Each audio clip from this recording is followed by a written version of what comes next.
guys, in this video I'm going to be sharing with you our Q2 income report for my content creation side hustle. I like to call it a blog income because that's what everyone looks for when they search on YouTube or on Google. And so what I want to share with you is basically my journey for making income passively via YouTube as well as Google. And I want to kind of share with you all the tips and tricks that I have, but most importantly I want to share with you my Q2 income report so that it inspires you. This is no way a flex by any means. I just love to understand businesses and how they work, and I wanted to share those details with you so that if you want to, you can replicate it. But it's not an easy overnight success process. It takes a lot of blood, sweat, and tears, and I wanted to share with you how much I made as well as some of the best tips that I have, including my opinions on the search generative experience that Google has rolled out, as well as my thoughts on using ChatGPT and how I'm using it in a different way. So stay tuned. I'm going to share all those details and more. The reason why I haven't done a lot of video lately, it's just because personal life has been so busy. I've got 4 kids in soccer and dance and all that jazz. And so what I want to share with you guys is pretty much how awesome content creation is if you take time to do it, because it's passive when it's said and done. Generally, I will have to update the content every so often, but it's not consistent. So if you think about the YouTube algorithm or Instagram or Facebook, you have to continue producing content on a regular cadence. Whereas with vlogging, you do have to do it regularly, but it could be stretched out, but the money keeps rolling in. And so with social media, I just find it's a little bit fickle, because if you sway at all from your schedule, then pretty much the algorithm penalizes you. And so yes, there are probably other ways to go around the Facebook algorithm, Instagram, or Pinterest, but I feel for search experiences where people are intently looking for content, I feel that's a little bit more stable, and you also have a little bit more free time and passive time to create content whenever you want to, as long as it's there, as long as it meets a user's intent. And I feel TikTok might be getting there, because at this point TikTok is becoming almost like a search engine for user created content where they can search for stuff. And so if I had to pick a social media platform that I would invest my time in creating content, and it's pretty much regurgitating the content that I have on my blogs and repurposing it for these smaller social media sites, I would do Pinterest and then TikTok next when it comes to video. And then with Google and AI being a big thing, AI has always been a big thing. It's just been coming into the light because of ChatGPT. And so I want to kind of share my thoughts around that. So the search generative experience, it's also known as SGE. There is a Google lab where people can have experiences where the chatbot just takes over the top part of the screen. So if you guys are familiar with SEO, that's normally position 0, even position 1. And so if you are searching for a informational intent, it'll bring up the answer in a box with sources and all that. My sense is that it could impact bloggers, because they're just regurgitating your content, reswizzling it, and then showing it there, as long as there's multiple sites that have that same content. But what I don't see is that they're gonna mess with their money-making machine, which is the product experience. So if you're looking up, I don't know, buy toys, right? They're not gonna mess up the area where their advertisers pay for ads up there. So that's my 2 cents on it. I know SG is rolling out to about 10% of customers this year, and then potentially 90% of customers or users next year. So I feel it could impact things if they continue to do the position 0. But then again, when they release Snippets, it didn't impact anyone that much, except for I think the weather sites where they just showed the content right there on position 0. So more to come on that. At this point, until they roll it all out and until it's out of labs, I would say not to worry about it, but at least have a plan B. And then in terms of ChatGPT, I know a lot of bloggers are using it to create content and to help them start their content, especially if they need to have an introduction or conclusion paragraph. And I know some people who just rely on ChatGPT to create all their blog content, but I feel for a reader of your content, you want to be able to provide unique and different positions and viewpoints. And so I still think that search engines will reward that, maybe not like right now as they're trying to figure out how to like catch up with ChatGPT, but potentially like later on when people realize that these websites are all regurgitating content and people are like clamoring for unique viewpoints. And so that's where I think like YouTube videos can come in handy, because at this point, like YouTube, you can tell how crappy a YouTube channel is when they have like reviews that are robotic or someone's just reading off a script. People want to hear unique perspectives, and so that's where I think that like if Google decides to just put a bunch of like results that lead to like ChatGPT content that just regurgitates the same thing over and over again, people are going to lean into like video where they can hear people talking about their experiences. And so that's why those two are part of my arsenal to kind of like understand how to make money passively online. So those are my tips in terms of like the future of blogging and where I think content creation should be going, at least from a small time content creator. Okay, so with that, I'm going to go ahead and turn to my blog income report so that you guys understand what it is I do, and then also how much money I'm making from it, because you can do it too. Now, I will say this is over a time of like 10 years in which I've been doing this, and so what I'm trying to do is provide transparency so that you know what it takes. I have a lot of friends who have like reached out to me and said, hey, I want to start a blog, but then when they realize that I publish content a lot, maybe not on a regular cadence just because of how busy my life is, but I do publish content regularly, like at least quarterly, so that I am producing content that people can find. And so they get scared away. And so what I wanted to kind of share with you is this Looker Studio. It's also known as like Google Data Studio formerly, but this is the way that I'm going to share with you all the details, and it's sourced from all the different places that report my income and my content. So hopefully this helps you guys in some way to understand like, hey, if I wanted to blog, what does it take? Okay, and I have a lot of different blogs. I have about 9 blogs, at least domain names, that I have held for content creation. Of those, like I have 4 that have content on it, and then only 2 of those are making money through Mediavine. And then I have also YouTube channels. I have about 3 YouTube channels.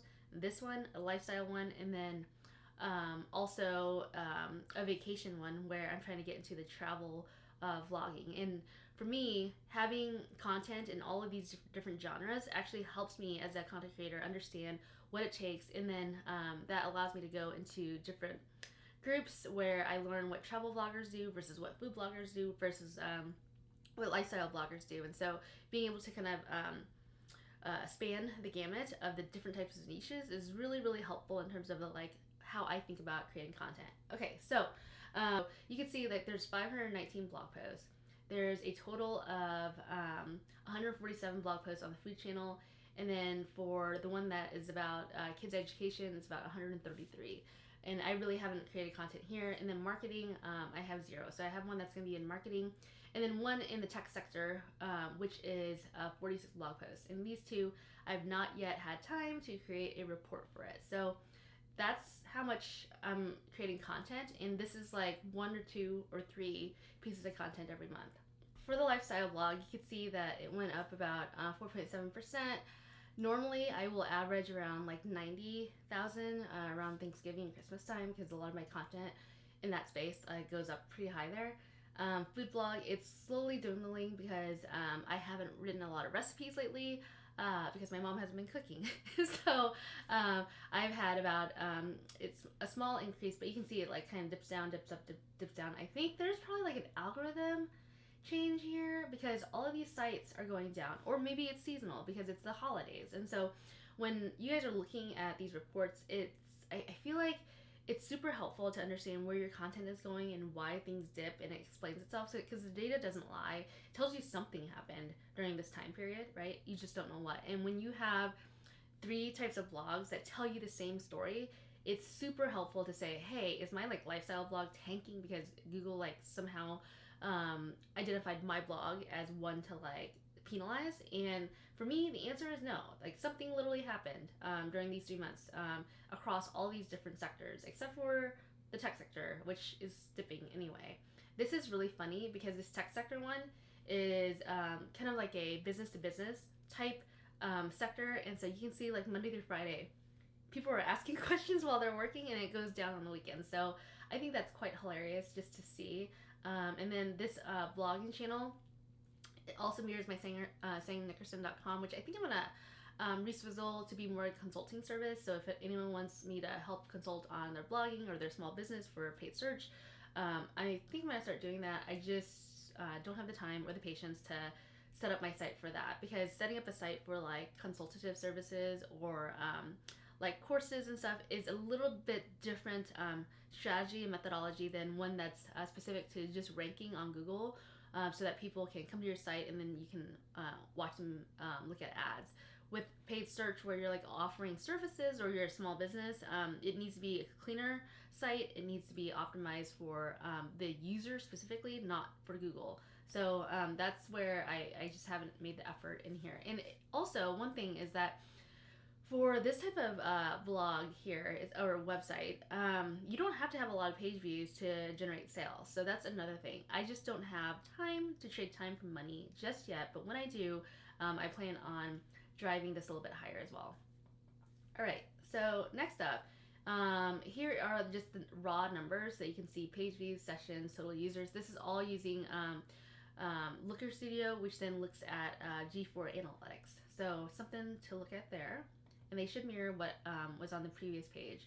And then this is the share of site, so you can see what I like to share with this is that, like, I like to diversify my traffic, right? So I want to make sure that it's not just Google that's bringing traffic to my site, because if Google decides to one day like just go away, right, at least I have other sources of traffic that I can drive from. So that's the lifestyle one. You can see Google is 57%. My food one is about 71%. And what's interesting is that Pinterest is second here, and direct for the food one is 10%, which is weird. I don't know why that would be 10%, but you know, it might be my VAs too. That's something as well that I should be like looking into. Maybe adding my VAs as someone who does not count towards these analytics. So something to think about. Education for kids. This one, it's so crazy. It's 50-50. I'm pretty sure these are my VAs. 100% certain of that. And then the tech sector here, you could see that it's 66%, which is interesting. Again, this one is a business-to-business one. And so Google is 69%, but then people are finding me through Bing, which the content actually talks about Bing, so that kind of makes sense. And then also Ecosia, which is like a renewal site. So I'm just curious why Ecosia would be showing me. So, but it's not that much traffic anyway. So there's that. The marketing one, that's new. That's probably me, all traffic from me. And then this one here, you can see where my traffic is coming from. You guys are coming to my site from youtube.com, which is cool, which is not optimized for YouTube, but hey, go ahead and check that out. All right, so then you've got traffic from Pinterest. Pinterest is like my second source of a lot of traffic, and so I want to understand this traffic as well. And so you can see here for the food blog, it is up, for the lifestyle blog, it's up by 61%, which is interesting on why that's going up day over day. But you can see like at this mark, it was 400 a day, and then now it's like spiking to like almost 700 a day, and then now it's down to like 600. So that's super interesting to me. I don't think I've done anything different in terms of my blogging strategy there. So there's that. And then the food blog is kind of dipping down. And I think I just need to refresh like pins. And what I'm trying to do, at least for Pinterest, is automate that. So I think I pay VAs around annually $2,000 a year to pin on the lifestyle blog and food blog, and they're actually like live pinning.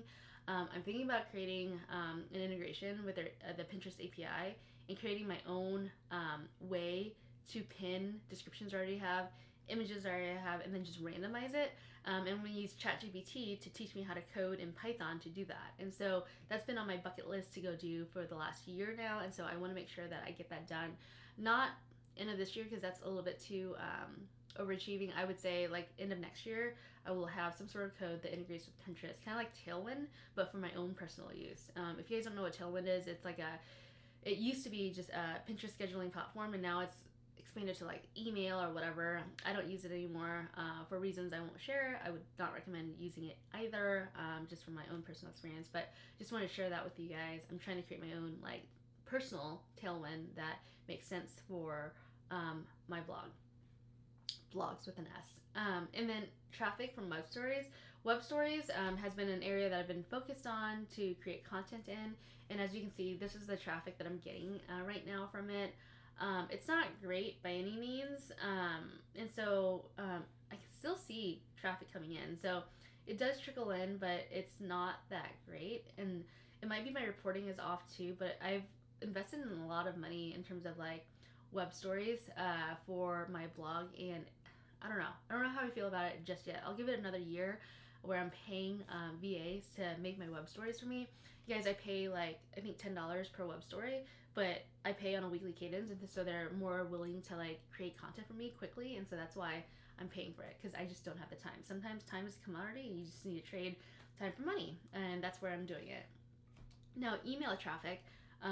This is great. I don't have a increase or decrease here, but I will say that I have two types of emails that I send out. They're weekly emails, and then there's seasonal emails. I have used ChatGPT to work on creating content for email. I know that sounds crazy, but imagine writing blog posts, but in email form, right? And so I've used ChatGPT to summarize some of my blog posts, or to create like roundups, my favorite blog posts, and send them via email. So I have seasonal emails, which go out because I scheduled them and I know what people are going to be looking for in March, April, May, June. And so I scheduled that all out for the year for my lifestyle blog. And then I have weekly emails that I send out that are just like evergreen emails that go through, right? And it doesn't matter what season it is, I'm sending out things that aren't seasonally related. And so, for example, for the seasonal email, I have one that's planned for Prime Day coming up, and basically telling them all the things that they should be buying. Or for like deal days for Walmart, like I'm sharing with them like, hey, these are the things that you should be buying. And so those are seasonal. Weekly is like, hey, how do you make your pillows white again, right? Like, what are the tips for doing that? And so that's what the weekly emails are. And then the seasonal emails are just like things that are planned. And so I have about 2 emails going out a week on that. And I think it's been doing better than I thought it would. This one, I think these numbers are a little bit low. I'm pretty sure I'm getting more traffic than that. And so I'll just double check those numbers. But I feel like with lifestyle, it's actually doing better, especially for affiliate income. So I wanted to also share this, and these are the total clicks for my affiliate links by network, and it's in progress, but I wanted to share with you like where my money is coming from affiliates. And it's not much, guys. It's not much. So I'm getting 1,600 clicks for RewardStyle, 1,200 for Amazon, and for CJ and Skim Links, it's not very much. For the food blog, I'm getting 256, and then for RewardStyle, so it's like opposite. RewardStyle does well here because it's a lifestyle image, lifestyle blog, and then for the food, it is Amazon. And then education for kids is Amazon. And I will say that there's a plugin called AAWP. It does cost money, but it makes your affiliate links from Amazon look really, really pretty, especially with native ads going away. I would highly recommend looking at AAWP, and I'll link down below. It's not sponsored, but if I can, I'll have an affiliate link for that there. But I think AAWP has been amazing for my education one as well as the lifestyle one. So as you can see, this is how much I made in total, which I think will continue to climb as we get into July. For Mediavine, you can see the breakout between my lifestyle and my food blog. My in July, I expect that to go up. Let me just confirm from last year if that's going to go up. So I made 1,600, and then yeah, so it'll go up for July, but then it'll go back down for August and September, and then I'll start seeing more traffic in October. So July will be a bigger income month for me. And then for affiliate networks, Amazon, I made $382, RewardStyle $427, and ShopStyle $7.29. And then YouTube, this YouTube channel that I'm talking on doesn't make me that much money, only because I feel like I'm just not creating a lot of content on it. I was making a lot of money, and now I'm not. So I don't know how to change that, but I'm going to continue to create content here. One of these days, I will have my YouTube channel called Chasing Experiences here so that you guys can see how slow I've been growing on that one. I have about 385 subscribers, and so trying to get to that 1,000 mark is pretty hard, but here you can see how much YouTube is bringing in. So all of this is passive, guys. I make content on the side, and then I share it with a bigger audience, and that's how I make my money. So hopefully this income report helped you guys. I have other income reports if you guys want to check those out as well, but happy to answer any questions you guys have on my content strategy and what I expect to see. So I hope you guys liked this video. Go ahead and subscribe if you guys haven't already. Click the bell, and then feel free to also check out my Chasing Experiences YouTube channel. That site has a lot about like what I basically record on vacation and then share with my audience. You could probably learn from that. It also has links out to my blogs as well. So thank you and have a great day.